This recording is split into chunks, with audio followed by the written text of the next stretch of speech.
What can Vikings fans expect from an Ed Donatel defense? You can expect that they're going to be full of surprises, and they're going to be unpredictable, and especially with some of the pieces that the Vikings have, he'll be able to move those pieces around and have those guys flying around. On the field, in the broadcast booth, Ron Johnson is Minnesota sports. One-of-a-kind opinions, big-name guests, the teams you care about every day. It's the Ron Johnson Show, part of Locked On Sports Minnesota, and it starts now. Welcome to the Ron Johnson Show, and I'm your host, Ron Johnson. For those watching on YouTube, welcome. For those listening on the podcast, thank you for subscribing. Please share with your friends. Let them know. We got some good guests coming up this week. We got Darrell Reid. We got Chris Harris, coach for the Washington Commanders. We're going to have the Gophers coach, Kenny Burns, talking about Marion Barber and his running backs. But before we get into that, I have to bring my producer in, Sam Ekstrom. Sam, this is Vikings. Like, I feel like mini camp, everybody's on high alert now. Like football season, everybody said we're 100 whatever days away. Now we're like 90-something days away from football. So you can feel football in the air. I saw the tweet, Aaron Rodgers is back. He sat out of, OTAs. He's back now for mini camp. So we're going to see a ton of that. But then there's Kris Boyd.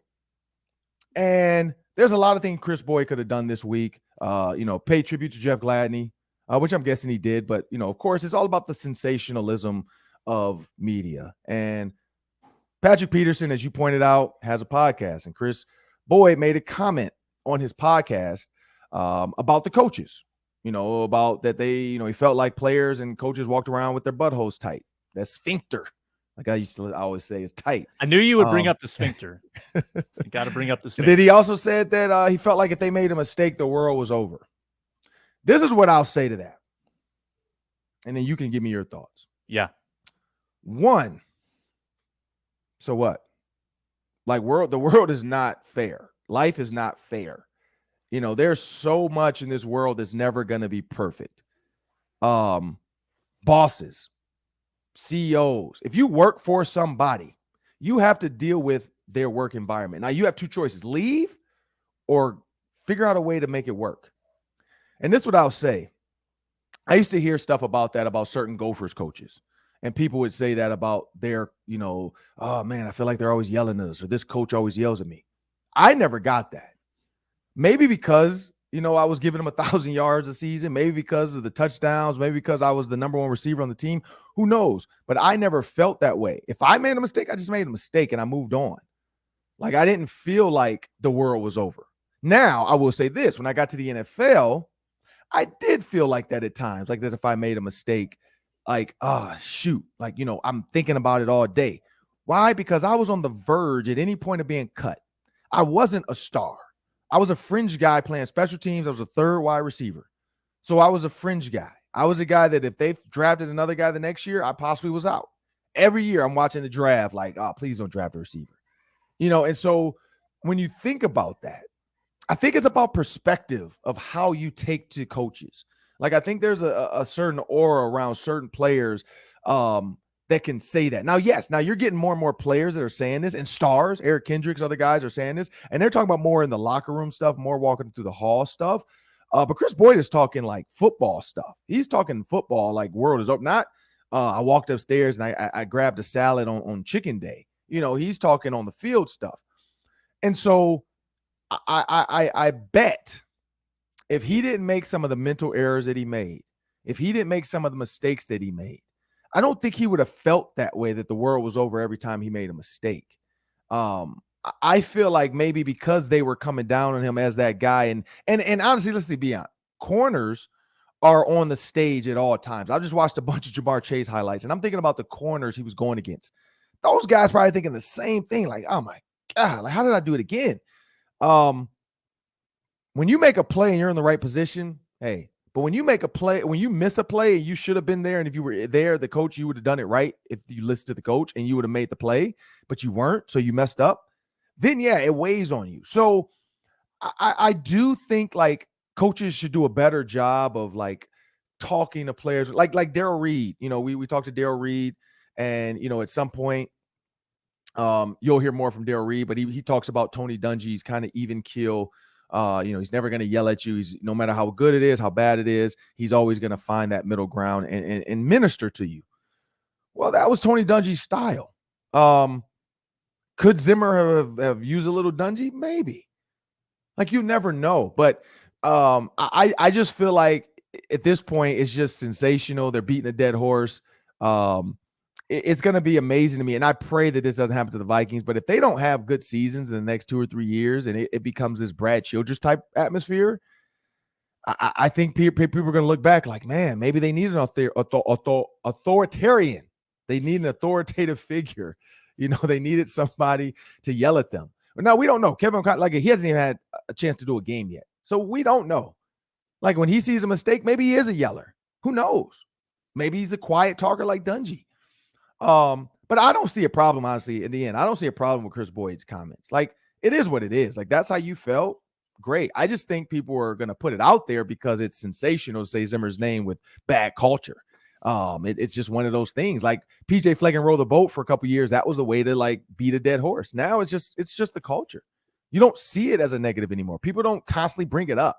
They're running out the tunnel, the other stuff PJ does. Nobody brings it up. But Sam, I mean, what do you think about Kris Boyd's comments?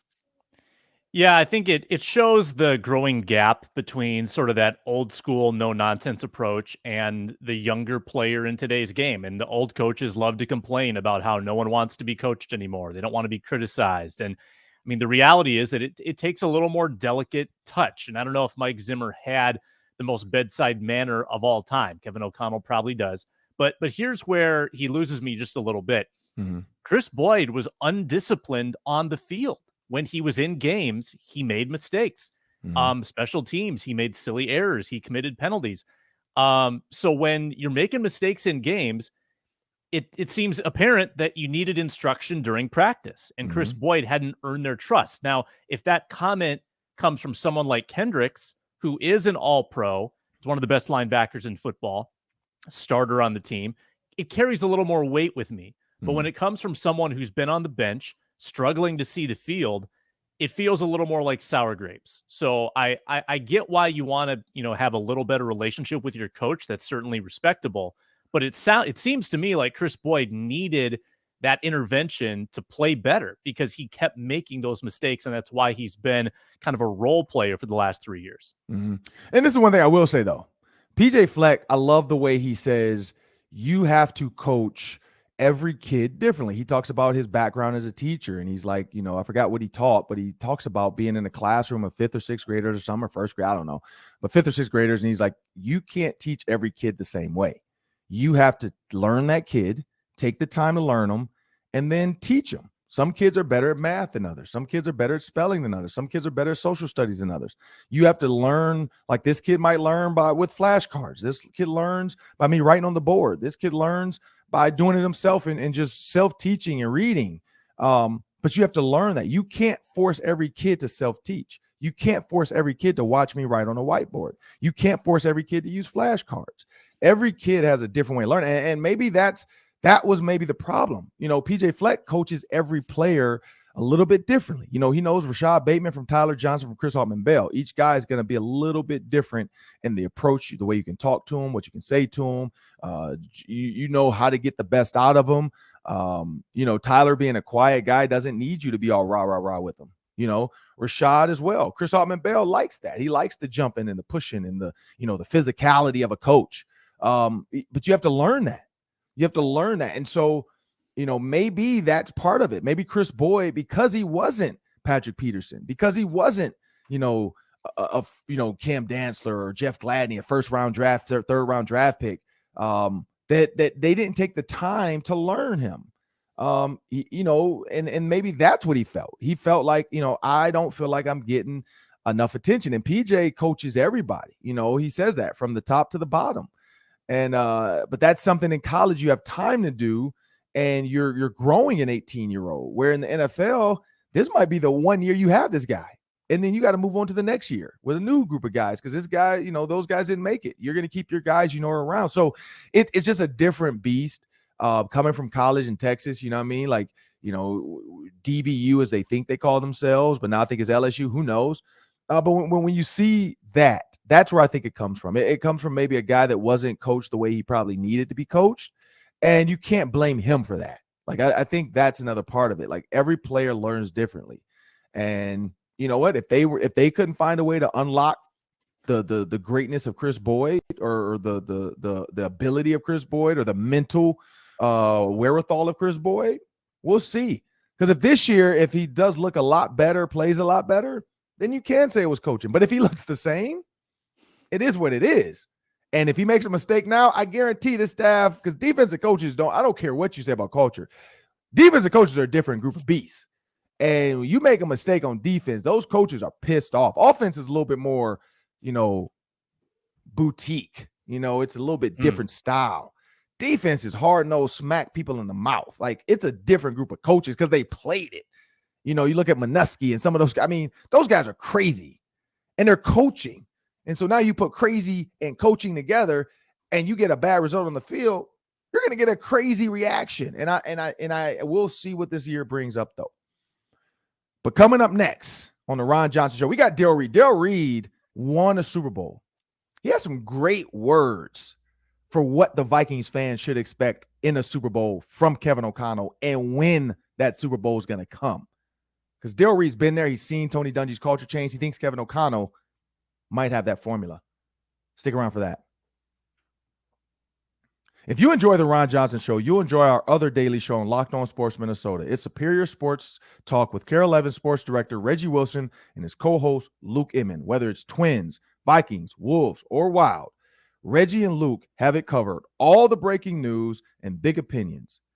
Catch the show 5 days a week by subscribing to Locked On Sports Minnesota's YouTube channel or wherever you get your podcasts. Boom.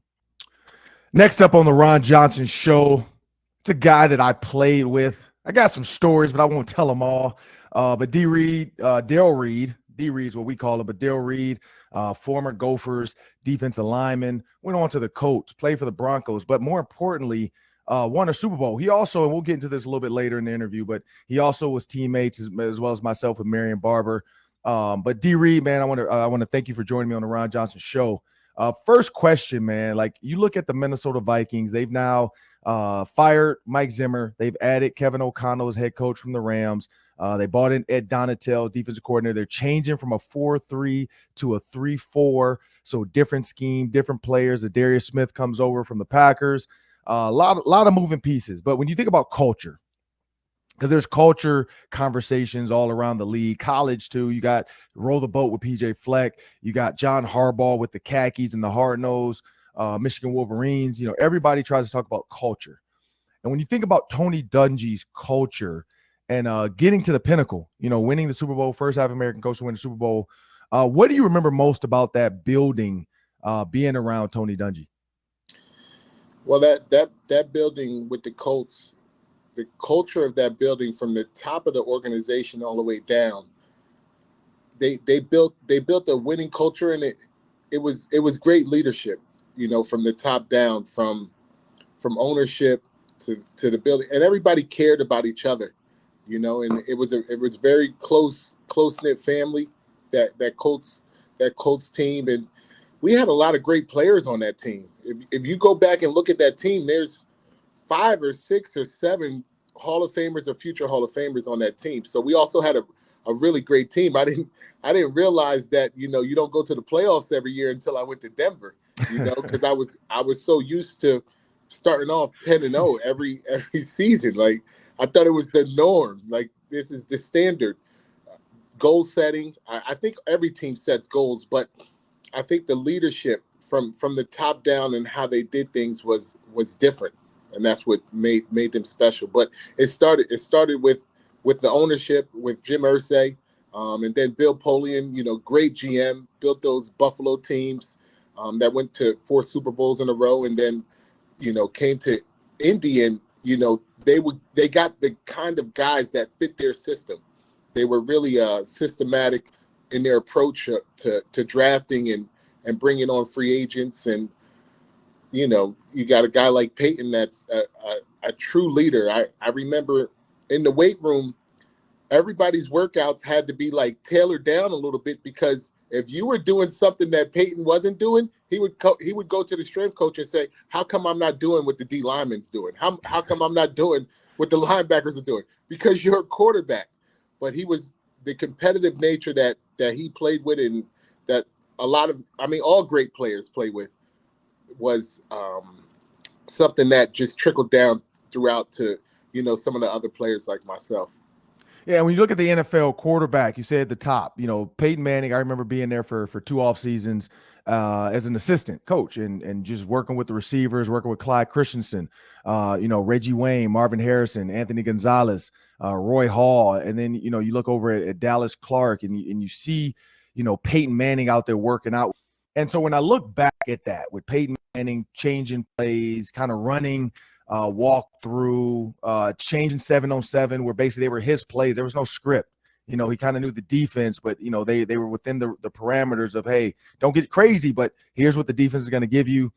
Okay, now go out there and create. When you think about Kirk Cousins gets knocked in the NFL for Monday Night Football mainly, not being a gamer in big situations. When you think about Peyton Manning and what he did, what can Kirk Cousins do to get people to start to see him that way, as a guy that can win in big moments, as a guy that can lead the team, as a guy that's going to compete, every single day? I don't know Kirk Cousins personally, and I don't know his approach to the game. I don't know how often he's in the building, how much extra work he's putting in, because to be a starting NFL quarterback, you have to be putting in a lot of work, right? So, let's give him some credit. He is the starting quarterback of that team, has been.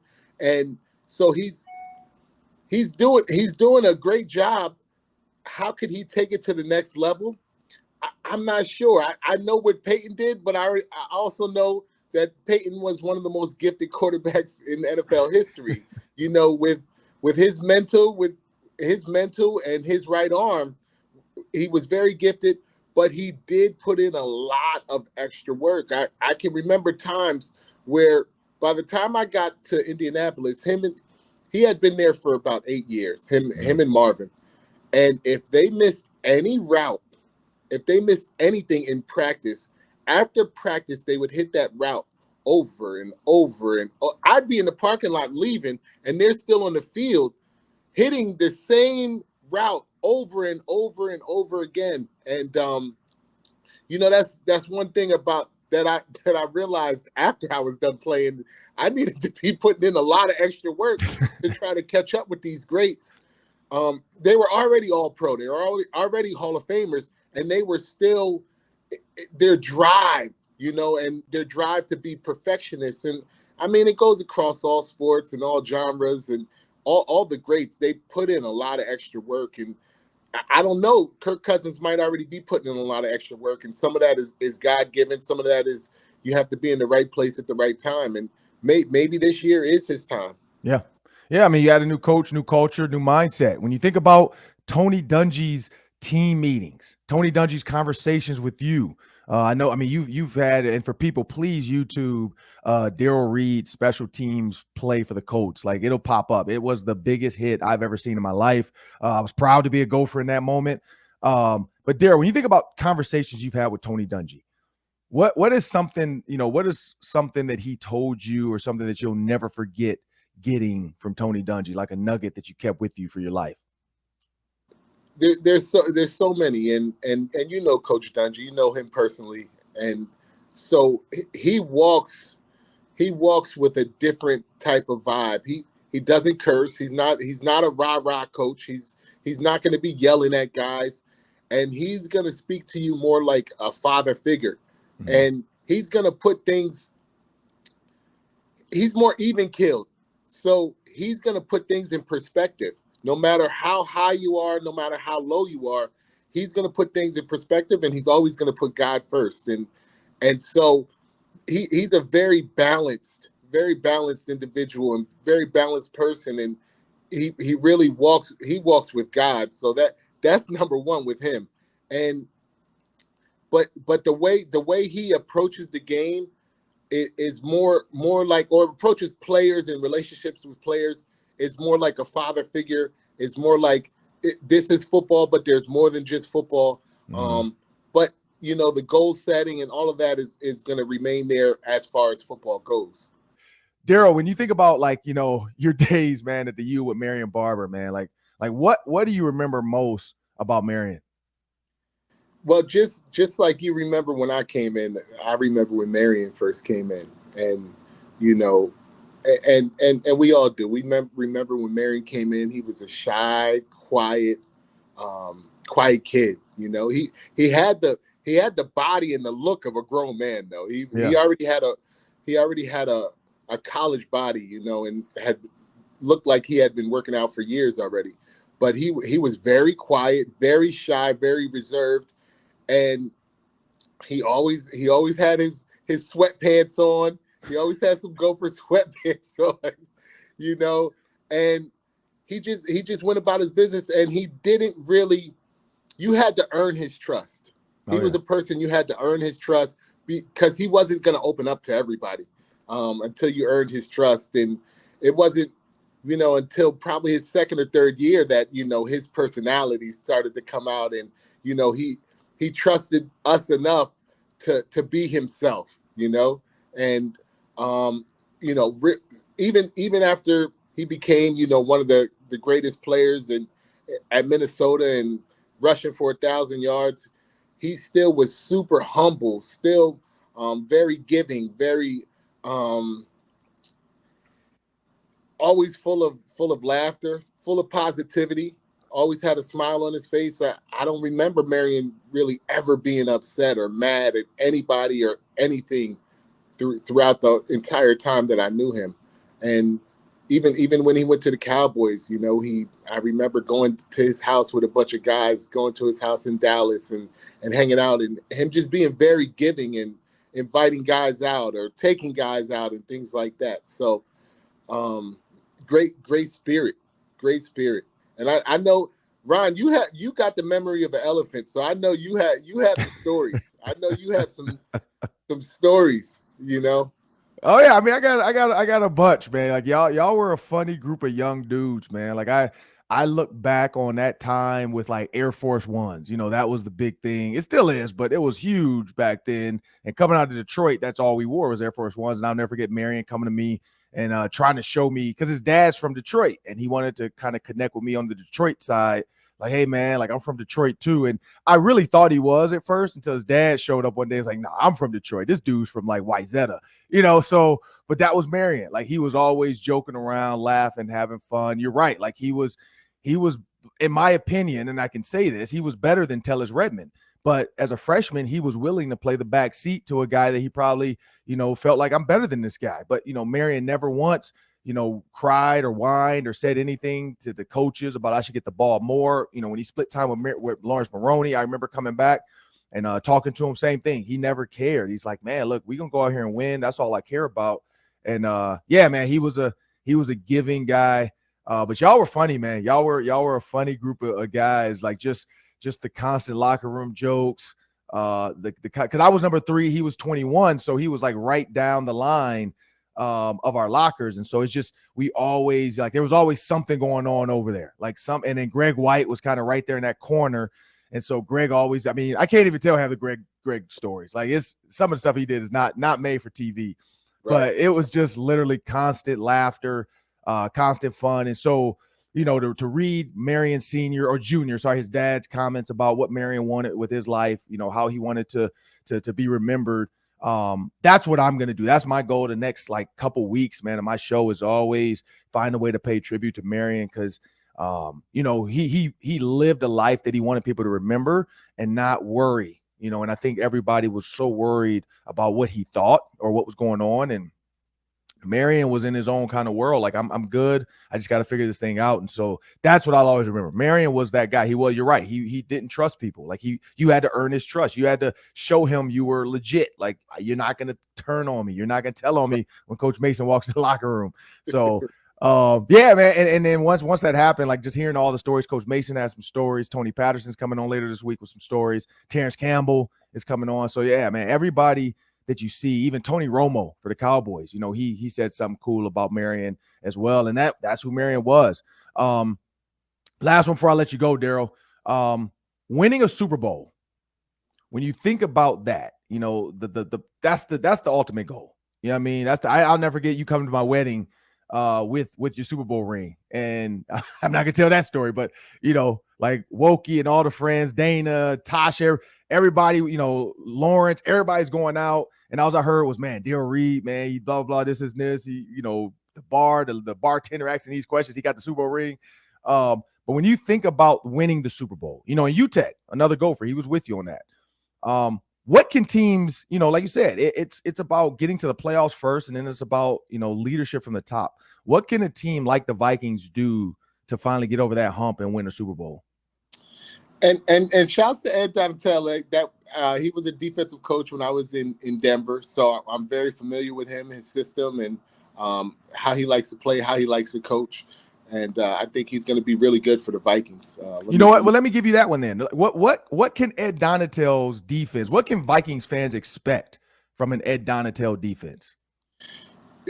You can expect that they're going to be full of surprises, and they're going to be unpredictable, and especially with some of the pieces that the Vikings have, he'll be able to move those pieces around and have those guys flying around, and I believe the Vikings will be able to put up points on offense, and they have to get stops. They have to keep teams, you know, from scoring on defense. And I remember in Denver, we started off, and it was a new culture. So Josh McDaniels, who's now the Vegas Raiders head coach, it was his first time as a head coach when I was in Denver. So he brought in a new culture to Denver. And, you know, that's when, you know, Demaryius Thomas, rest in peace, was drafted, and Tim Tebow, and Noshawn Moreno, and Brian Dawkins came over, and Champ Bailey was already there, and Elvis Dumerville was there.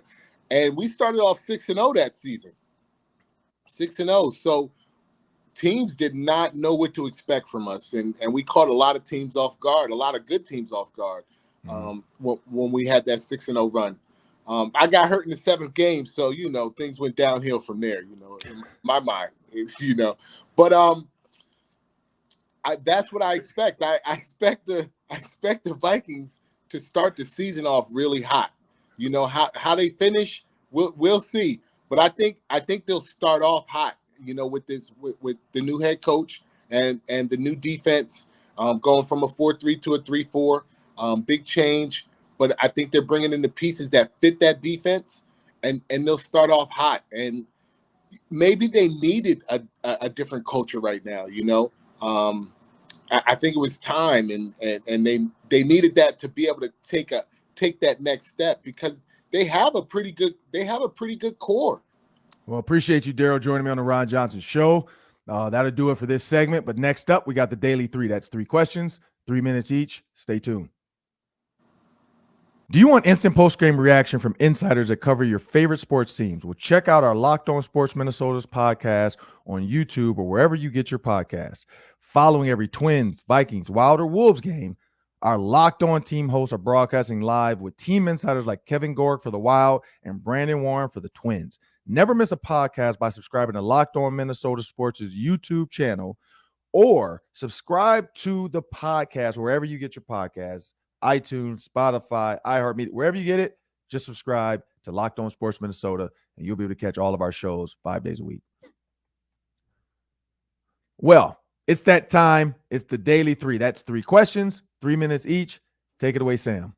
Vikings question of the day. Let me ask you this, Ron. Minnesota loses Anthony Barr after 8 seasons in Minnesota. He is no longer on the team. How much will the Vikings miss him? So this is my question to you. Has he signed with another team yet? No, not to my knowledge. So this is what I think about Anthony Barr.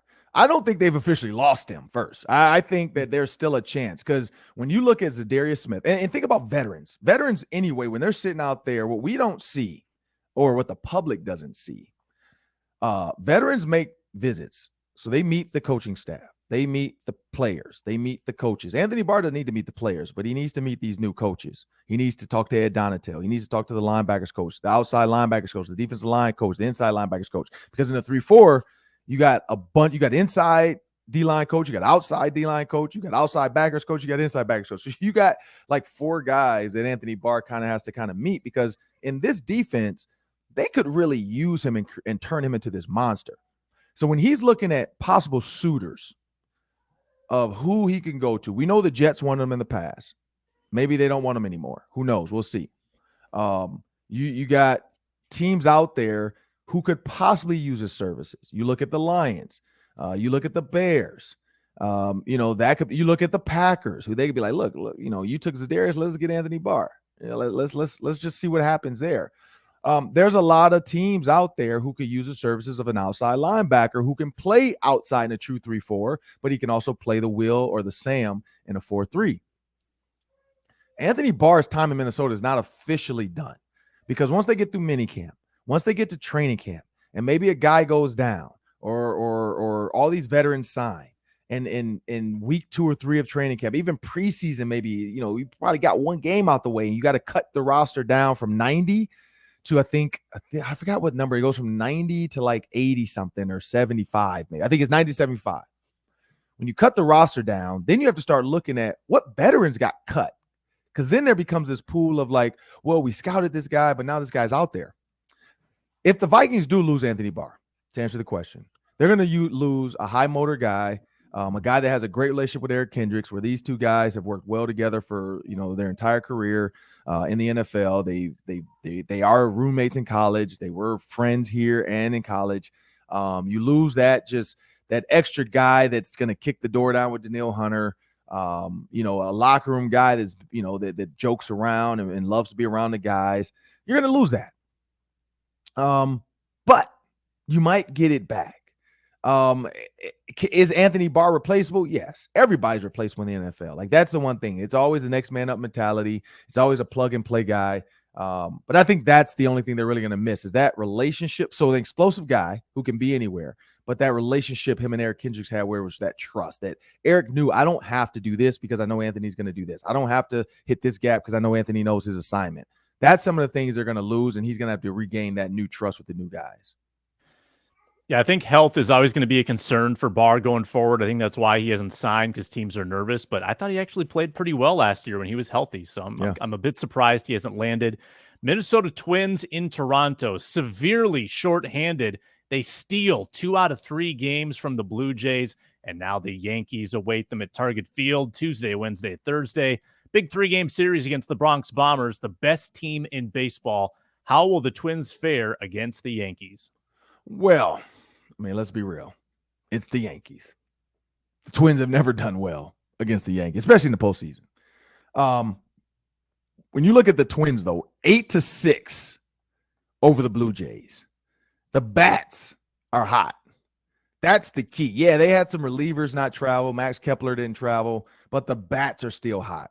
I think that's the overarching message I'm kind of getting from this Twins team.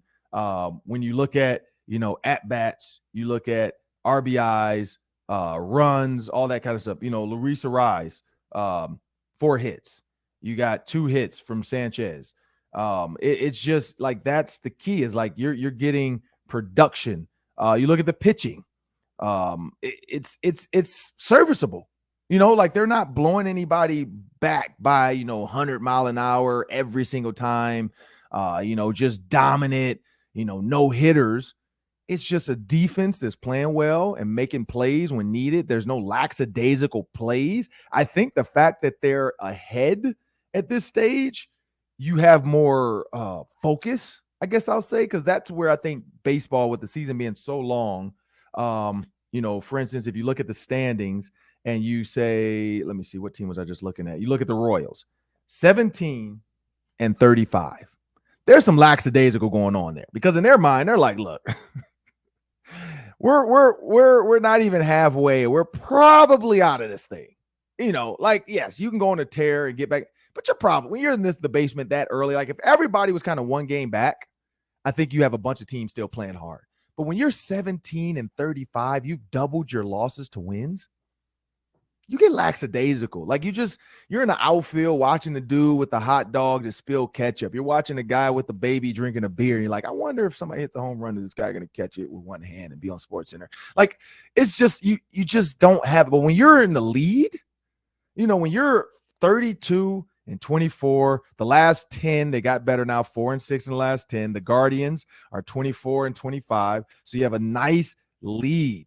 Like you're 4.5 games ahead. I think there's a little bit more focus of like, hey, we can be in the postseason. Like we're there. Unless we have a meltdown in the last 30 games, we're probably in this. So I think that's the key for the Twins is like the bats have to stay hot because of some of the things with the pitching, but like you said, shorthanded, they found a way to win. That's another thing they can throw in their toolbox and say, hey, if this happens again, if guys get hurt, we know we still have the guys that can win games. Just try to get one out of this Yankees series and see if you can go 500 on the homestand. It's going to be tough to beat the Yankees at all. They're red hot right now, but just try to get one in the win column. I don't know about that with the Yankees. Yeah. NBA Finals, Game 2, all Warriors. They even up the series 1-1. Ron, your thoughts? One thing I noticed, somebody made a comment about Steph Curry's antics, like overdoing stuff when he falls and when he's up, and it's the look at me mentality.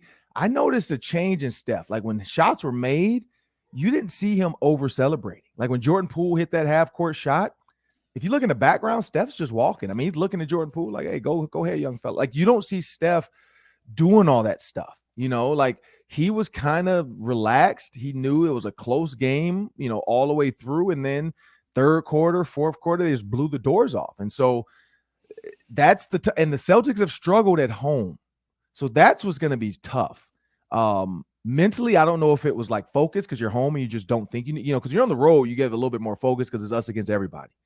When you're home, sometimes, you got your family, you got people around you that can just stop by your house that know you and just want to be around you in this moment. So when you win the championship, they can be a part of your story and say, remember when I came over to your house the night of Game 3 or the morning before Game 3 and me and your wife were sitting in the kitchen talking, and like you get all of that extra stuff. You get family that might come to town because this is it. Like this is the moment. Like I'm trying to win it all.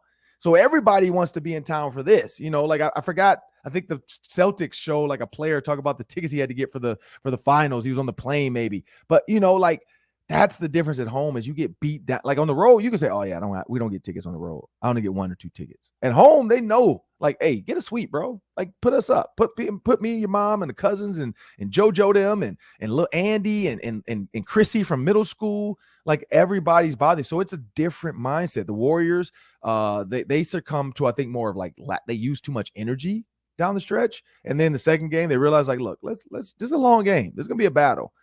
If the Warriors stun the Celtics in Game 1, and the Celtics can't fight back in Game 3, but Game 1 at home, and the Celtics can't fight back in Game 4, the Warriors might end this. Like the Warriors could possibly end this in their home stadium and win it, 4-1. Because that's what the Warriors team does. Like when they smell blood, they're like sharks. And that's what we're dealing with right now. We're dealing with sharks that now smell blood. They realize, hey, we're going to need everybody. We're going to need all the minutes. We're going to need every second of every quarter of every game to win this. But, hey, we now taste blood of the Celtics. Yeah, I think you got to contextualize it, too, that the Warriors were way ahead in Game 1, and then the Celtics hit like a million threes in a row. Yeah. And then the Celtics had killed in Game 2. I mean, the Warriors have been the better team for a vast majority of this series, except for one crazy hot streak. So I feel pretty good about the Warriors pick right now. And I think I still hope we go 7 games. I mean, that would be great, but I feel like Golden State's the better team. Yeah, I think it's going to go 5 or 6. I hope it goes 7 as well. I just feel like, and again, I'm captive by the moment. I just watched the Warriors and they just looked awesome. Like they looked awesome in the first game. Yeah, you're right. Like it was, I think Steve Kerr realized the mistake. One, Gary Payton Jr. needs to play because of his defense and his ability to guard anybody anybody at the top.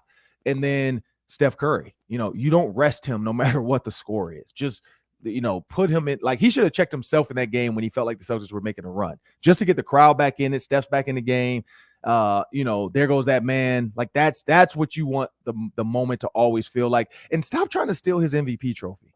Like I looked at the 2015 Andre Iguodala. Like, come on, if they win, Steph Curry's MVP. Stop trying to steal the trophy because he hasn't won one. He gave it to Kevin Durant. Like Steve Kerr might have like hurt that MVP by putting him on the bench. Like Dude was on fire. Leave him in the game. He's got 30. Let him go for 40 or 50. Like, don't take him out. This dude's conditioned. He hasn't even played the whole season. Leave him in the game, Kerr. And make sure Gary Payton to second place, because I mean, the guy's he's a different change of speed. He's a defensive guy, so I like it. But no, that'll do it for the Ron Johnson Show today. I want to thank everybody for tuning in, who's watching us on YouTube, those that have subscribed to the podcast. We appreciate your continued support of the Minnesota, the Locked On Sports Minnesota podcast and the Ron Johnson Show. Thank you and have a great day.